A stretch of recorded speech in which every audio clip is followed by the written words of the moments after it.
texting app that could actually block, negative comments from coming to you and kind of ruining your day.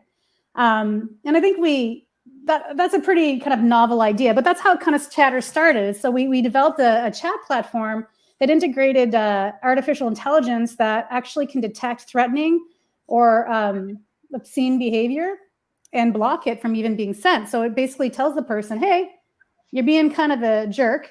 Try to phrase it in a different way. And it will even tell you how much of a jerk you're being. So you're 89% jerk, 19% okay. So what we're trying to do is like make it so that you didn't have to face all this, like what's happening on hate books sometimes, and it's happening on like a lot of the different platforms. Is there's a lot of negativity, Twitter, and it's terrible to go on there and always, you just go on there and then you get up there in your bad mood. And so this app allows you to kind of create groups and chat about different topics. And it can be sensitive topics like, gun control or whatever. But I mean, like where you can actually have a civil conversation with people on a hard topic. This applies to like divorced families, to like public forums, that kind of thing. But the really interesting thing too is that when we started going down this road for like the divorce app, we realized, well, you kind of need a calendar in there, to kind of share calendaring. And you kind of need to, we also come from blended families. Half my family's French. I'm obviously English. I'm Canadian. My partner is married to a German woman. Her parents are Russian, and they don't speak English. And so he's never been able to text them or anything. So we actually added in the ability, and I think this is the coolest feature to help with communication, is that if I speak to you in French, it'll show to you in English. If we have a third person that's Italian in the group, then everything will show up in Italian. So it's like on the fly translation with nothing to do on your end. So it's really able to have these more fluid conversations with people that you weren't able to talk to before. I've been talking to my cousin in Japan, and these are things that we couldn't do before. So I think this is a really wonderful thing. And, we've been using it for a lot of different things. So that sounds fantastic. Yeah. Just so everyone knows, my research for this was cut very, very short, and you've explained this in a very good way. What part of Canada are you from? I'm in Saskatchewan. So are you Canadian? Are you Canadian? I'm Tisdale, Saskatchewan. That's where I'm based. I'm from Ottawa. Oh, okay, that makes sense. That's awesome.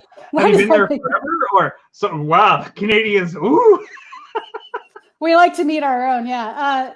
I've been here in the United States for 17 years. I became a citizen only the year that Trump was elected. So that was like 2016. Became a citizen 44 years ago. Yeah. So I actually, to be honest with you, this is one of the reasons we created the app. I was living in Ottawa during the separatist movement of Quebec. And so do you remember we had a vote to see if Canada would separate? And I'm an Anglophone. So, but my family, my dad's wife and her kids are Francophone. So in the home, we speak French and English. That's pretty common. But I went on this development trip and for a year, and we spent time in Baie-Saint-Paul, Quebec, which is a very small town in northern Quebec, which was very separatist. And we were the first Anglophones that they'd ever met. And what I realized at a young age is that language and communication is really probably the most important thing. The better we communicate, the more problems we solve. Like bad communication starts wars, bad communication starts fights, all this misunderstanding, if we could communicate better, then I think we'd have a better world. And that's really what's behind Chatter 365. That's awesome. When you talk about the hateful things people say and the algorithms in there to specifically catch stuff, for instance, divorced parents, often it'll start with, if you don't do this, you'll never see your kids again. So this catches that type of stuff and does, you could probably still send that message, I'm assuming, but it curtails you and says you can't at all. Well, you have the ability to create groups that have this on or off. Okay. So you don't have to have it on. You can have a normal conversation with like your friends and family and all that good stuff. But if there's somebody in your life that is like problematic to communicate with, which I'm sure we all have, I know I do, then you can turn that on so that you're not being kind of bombarded. You're kind of protecting your own, emotional well-being, I guess you could say. And does it send them a message saying, hey, this is the a-hole filter? Because that's really what it is. Sorry for, I'm sure it's called a different name, but no, that's what it's called, the a-hole filter. That's exactly it. No, it's not called the a-hole filter, but maybe it will be now, right?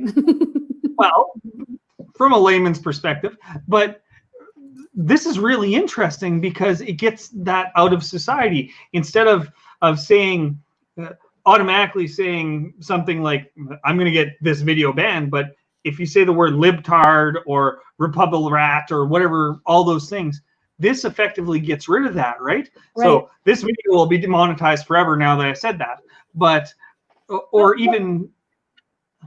like originally what we were going to do, there are certain key terms that certain people say to you that they always say. Like for me, I have a certain person that always like sends me a message that says, hello, question mark, question mark, question mark, question mark. And I want to like punch the wall.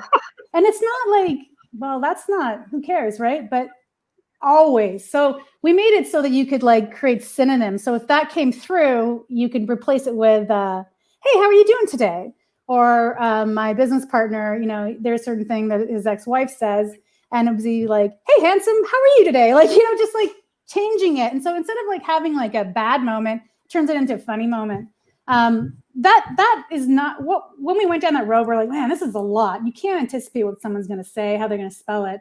So what we did is we kind of went out there in like the tech space, and we looked at Google, and they had some beta kind of technology, artificial intelligence, that API that they released, and we're like, let's integrate that in. So this is brand new, and it monitors for tone. And I think it's great for like divorce and this kind of stuff, but we really want to eventually implement it in for like parents to, make sure that if someone's like exhibiting predatory behavior, which you can identify, like someone's trying to pick up on your kid, it'll send you a message. Or someone's trolling your child, it'll send them a message to say, hey, something's going on, while still maintaining the child's privacy. So instead of being like the internet police at home as parents, we'll be able to, feel comfortable and safe that, my kid's not being, trolled or on a particular site, or, everything's going well. So that's the future right now. It's basically just you have it on or off, and it'll basically put up a thing and saying, hey, you're 89% attacking or threatening. So try to rephrase what you're trying to say, because it could be taken the wrong way. And that's what it says right now. So that's where we're starting, and we'll see how people like it. Not everyone's going to like it, but they don't have to use it. It's like a personal tact filter, if that makes sense. I've been told I have zero tact. I'm kind of a jerk in public, if that makes sense. I don't mean to be. I'm just very direct. But this could be revolutionary for well, in Canada we have the separatist issue, right? Yep. Mm-hmm. And it's both East and West now. And the East one created the West one. In America, there's everything. A lot of things going on down there. Mm-hmm. And I think just being able to communicate better, and even with the language translation, here's the thing: most people have never actually spoken to a human being that lives in China, right? But if they actually spoke to a human being that lived there, guess what? We're the same person, or not literally, but we live pretty much the same lives. It sounds nuts, but it's true. I participated in a program during college, which sent me to Quebec, but also sent me over to Indonesia for a year. And we were there to do international development work. And we were each one of us was paired with a counterpart who was Indonesian. And we literally shared a room. And in Indonesia, we shared a bed. Okay. So like we were close as you could be. And here we're talking about someone where, that's completely different than I am. I mean, they're Muslim. I'm not religious. they're colored, I'm white, they're this, they're that. And then she became my best friend. Like, we are all the same. And I think that if we can just, I believe that the only way to know that is to truly live it and experience it. So we're trying to help with that. Will people use it in that way? Maybe. But I'll tell you what, like, we use it for our soccer organization because, even though WhatsApp is a great texting app, it's fine. But the problem that we have is that, what about calendaring? Like, it's basically organizing events with groups of people that maybe you don't work with, so you don't have a group calendar. So in your personal life, where's your shared calendar? So this can be your shared calendar. So we put the soccer games, we put the practices, we share events with our family and friends. And it's really just makes things a lot easier. And we even have it gives you map directions to the location and all this good stuff. So there's a lot of it's kind of like a messaging app, but on steroids. So we're trying to really kind of solve those problems that we've encountered ourselves with the apps that are out there today. With that, I think of some of the conferences that I've attended and things like that. It would be really easy for businesses to use this to generate a conference type setting, really, really simple actually, where people are added to certain classrooms or that type of thing. Or even for sorry for the word, it sounds derogatory, but soccer moms, right? Yeah. My kids are in dance, they're in gymnastics, they're in soccer, they're in baseball, they're in 47 different things. And plus my 47 different things that I got going on after COVID's over anyway. And I think that having a 20-person shared calendar would make a lot of sense. Well, how does it work that it gets shared? Is it just you have to invite people, or is it automatically shared if there's a group set up? How does that work? So basically, you just go in like you would in WhatsApp, and you create a group called, for instance, I actually am a soccer coach, and I had a terrible time communicating. It was such a pain to communicate with the families. Everyone keeps asking you, over text messages, your phone's blowing up. You're sending the same message many times. You don't have everybody's phone number, so some people want email and phone. So we had a really hard time with all of that, and so we basically designed it so that we wouldn't have the problems that we were having. So you basically create a group. So say, for instance, U10 soccer, okay, girls, and then you invite the parents, okay. So everybody's in the same group, and that group has a calendar. So I have a calendar for every group that I'm in. So my calendar with my husband is not the calendar that the soccer team sees. So but when it basically takes all the events from all your calendars, and you can see it in one place as well. So I don't have to go to my Google email and my Outlook, see my calendar. I just look at it in Chatter, and it's all the different calendars from both my professional and my private life. So we found that super, super helpful, especially for divorced families when you're just trying to navigate. The map tracking people, just so you know, we are litigation technology people. We are data privacy people. We have a data privacy app. We are very conscious of people's privacy, and we're very aware of just how little they have, to be honest with you. People may think that they have a lot of secure privacy, and they do not. So and so we developed this specifically for that. And, we want to make sure that people's private data remains private. Their public stuff can be public, but it's all very, it's all designed to make sure that we're not facing some of the issues that we're facing today in some of the other apps. That makes sense.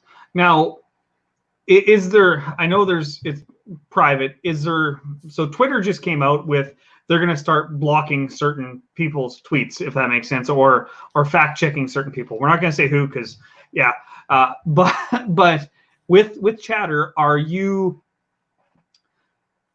it goes back to the privacy thing, and it goes back to the society right now. Is there specific groups that you won't allow on there at all, or is there, because the hate type groups, for instance, if somebody named a group Nazi Party of America, would they be allowed to be on there? Does that make sense? Yeah, it does make sense. Sorry for the weird question. No, it's not a weird question at all. it's not how cheddar, the way that we've marketed it is typically not going to be attractive to people that do want to spread hate. Because, this is kind of like, it's kind of the opposite of what they're trying to achieve. I mean, maybe somebody would join. What I know, I wouldn't know unless they were reported, so that people can report this type of abuse. We believe in freedom of speech. We believe in communication, but we don't believe in basically breeding hate is not something that we are supporting, obviously. Okay. We want to nurture understanding. So, I mean, I would say, and for such a divisive, in this country, it's extremely divisive at this time, as you know. It's very hard to watch. And I feel like, I might be a Democrat, you might be a Republican. The only way we're going to get through this is if we just discuss and talk, this, I had had a conversation on a plane not too long ago, and this person was a big Trump supporter. I am definitely not. And we had a lovely conversation. We really learned a lot about each other. And like, I can understand more about why he thinks a certain thing. And, he can understand more about why someone would say a certain thing. And I'm like, I don't want your guns. I don't, you know what I mean? Like, do you even have a gun? Like, no, that's not the point. But yeah, conversation, communication, just discussing these things. It's what America is supposed to be all about. And so we're really trying to promote that. And so I just skirted your issue. I have no idea what we would do. It depends on the actual content, but it's certainly not what we are looking for, I didn't mean to have a hard question there. It's just it's kind of hard. Well, we've seen things like that happen on Facebook, where there would be a supremacist group, whether it's black, white, whatever it is, would pop up on Facebook. They'd have 50,000 members, and Facebook wouldn't do anything about it. You know what I mean? And it would be some of the most vile rhetoric available. So, and of course, it's up to the app maker. It's up to the web page or whatever it is to police that however they want to. But to be honest, I'm fairly conservative, but I'm also fairly liberal. Guess what? Yeah. I don't believe in stepping on anybody. So realistically, I was just wondering about that. With Chatter 365, what things do you see adding to it in the future? What's your plan there? Are you looking to expand it to be bigger and more useful to people? Or have you reached a point where you're just looking for people to join so you can find out what they want? Because that's the best market research there is. Well, exactly. I mean, I'm a product manager by trade. I like to see how people use things, applications, because it's often not how we think they might. What we think that's going to be useful for ends up being, it ends up people using it for a different reason. So yeah, we're trying a lot of new things. We are a startup. We are young. We are lean. I'm not as young as I was, but we're trying a lot of different things. Recently, we've actually implemented some COVID-19 features that we thought would help out small businesses and people at risk. So, like seniors at risk. Like for my mother is in Ottawa. She's 78 years old. She lives alone, and I'm over here. I'm in Los Angeles, and so. I was like, how do I find she wanted some wine. I need someone to go to the liquor store for her, the LCBO. So I was like, how do I find some? And like the beer, they wouldn't do, we couldn't find anybody to do it. So I had to ask my friends on Facebook, and I thought, you know what, it wouldn't it be great? There's so many people out there that are ready to help, even strangers, like in this time, like people I think I'm going to believe they're essentially good, especially in times of crisis. And I wanted to know, like, where are the resources out there? I wish we could put out like an SOS. So we've added that ability in the app. So the map feature is what is in beta right now, and it does a few things. Like, one, it allows you to track like your friends and your family if you want them to, if they want you to. I have to say, okay, you can. But like, I can see where my kids are. That's great for soccer. Where's the kids at? Oh, where's the game? Oh, everybody's there. That's cool for kids and stuff like that. But we added some neat functionality, like the ability for businesses to like post local deals, for free, so that they can communicate with their, the ability for small businesses to have their own groups so they can kind of communicate off, get that kind of communication going. We added the ability you can see all the blood donation centers, all the COVID-19 test centers. And you promote yourself for free on this map so that you can kind of connect with your community. These are all very new features. And so we're kind of like working through it, see if it's something people will like, maybe they won't. And we've also applied for Google's COVID-19 tracing program. I don't know if you've heard about their AI where it can track. Right. So we've applied to have access to that API, which is not available. Well, it should have been available on the 15th, but they're still not giving access to everybody. And, I think it would be, we're going to have to look at it. But I mean, if people want it, we could see, well, have you been in contact with anybody that had it? That might be a useful feature. We're really just kind of looking for something that, it sounds really kind of, I don't know. We just really want to help people out. We really feel that through technology, it's the only thing that I know that I can do to really help people. And when I see all these businesses in going under, and I see these small business owners, just wondering what to do, a lot of them are not super technical. We want to, we want to go out there and say to them, hey, let's help you out. Let's get you on here. Let's let you post a coupon. Let's make an online identity for you, this kind of thing, through Chatter. But I mean, I don't know. It's such a weird time right now. We're just that's what we're going to be putting in the app in future. And also, of course, the more users we have, the more feedback we're going to get. And we're going to listen to that, see what people like and what they want us to do and what they don't like. That makes sense. My real business is I'm in the events industry. I do stage hypnosis across Western Canada here. So when you talk about Chatter, yeah, you laugh. As soon as I say stage hypnosis, people are like, "Oh, really? This guy's a weirdo." But it's a good skill, I think. I look at Chatter and about the local stuff that you're doing and what you just described. If I had a show coming up in Red Deer, and I'm in Red Deer, it'd be a very valid way for me to promote. I could say, hey, there's a show happening in 4 hours, and this is where it is. Come buy a ticket and come have a drink, and we'll have some fun. So yeah, what we need is users, Yeah, exactly. We need the users, and you could even schedule you could share the calendar of events for your business. So maybe there's a barbecue on one night. Maybe you have a show. Maybe you have depending on the type of business. Maybe you're hosting some kind of live event on Zoom or something. These are all things like having that shared calendar with your community is a great thing, and we find it super helpful. I think it can be used for a lot of different things. So we're just gonna, like I said, we're new, we're a startup. This app was only released back in October of last year, and so it's brand new. But it's all about getting people to start using it, and we're really open to kind of seeing where this ride's going to take us. I have a lot of really, hippie ideas, and my business partner's he's like, let's get the corporations using it. So we're a good kind of level. We're going to see where, throw a lot of things at it and see what sticks. Well, you want to know the truth? I think the hippie ideas are what's going to get people through what's happening right now, because there's a lot of trauma going on, and entertainers like me, people like you who are having an actual helpful app versus a hateful app, those are going to be the healers that actually, we're not the first responders, we're the second responders to help society, if that makes sense. I hope so. I mean, it's got to get better, Jesse. I mean, I don't know if it can get much worse. Well, we'll see in November, I guess. Well, yeah, we'll leave that there. Let's just leave that there. I'm a Canadian conservative, but I'm an American Democrat. Well, yeah, I'm actually the same.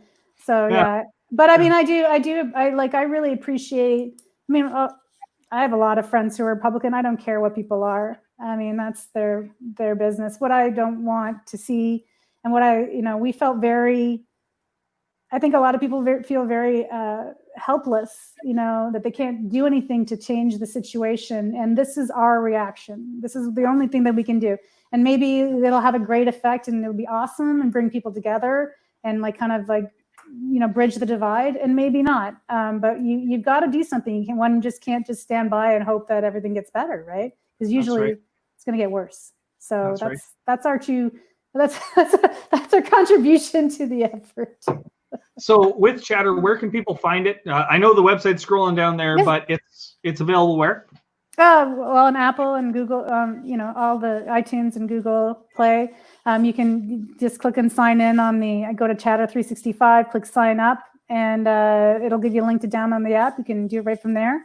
The only thing I would say is when you're picking the language of choice, even non-English speakers will choose English. Choose your language, because everyone will be able to communicate with you in that language, and you'll be able to see what people send to you in the language they sent it in. You can see both, but it allows you to kind of really be who you are, in your own language with the people you're connecting with. So what's crazy about that? I don't know if you're a fan, but Star Trek had the Universal Translator, and in the 90s, that thing. We didn't even have the possibility of something like that existing, but right now we have that. That's what Chatter can help with a little bit, right? Right. That's crazy. Why do you laugh? Well, I definitely know what you're talking about, and when we face these challenges with communication, language barriers, in the past, that was just like, oh, if only, and now here we are, and I think that. I really, really am looking forward to it. I think I'm hoping we're going to bring some people together and affect some positive change.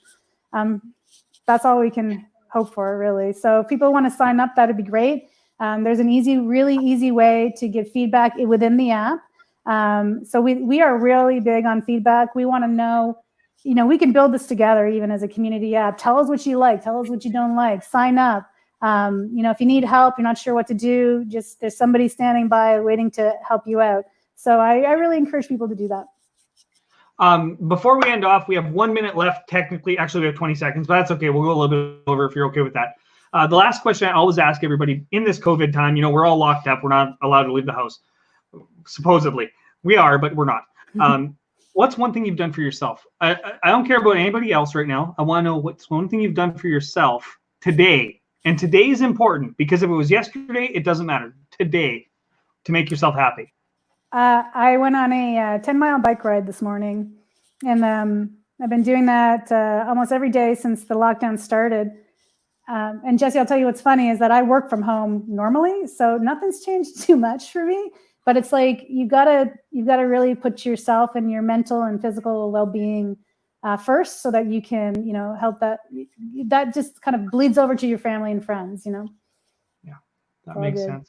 Yeah. I want to thank you for being on. Everybody, once again, the Jesse Lewis Show, like the video. Sarah, I'd love to have you on anytime. And you know what? For all those Chatter people that are going on Chatter, awesome. And one day, if you have a video platform over there, I'd love to come over and do a video platform. We're looking at video conferencing. So yeah, that could be up and coming. Absolutely, Jesse. This has been great. We will most definitely have you on. And I'll get you set up in a group, okay? Well, that would work. Right. Thank you, everybody. Like the video. And Sarah, I will end the broadcast, and we end this way. So get you the way. Bye. Bye-bye.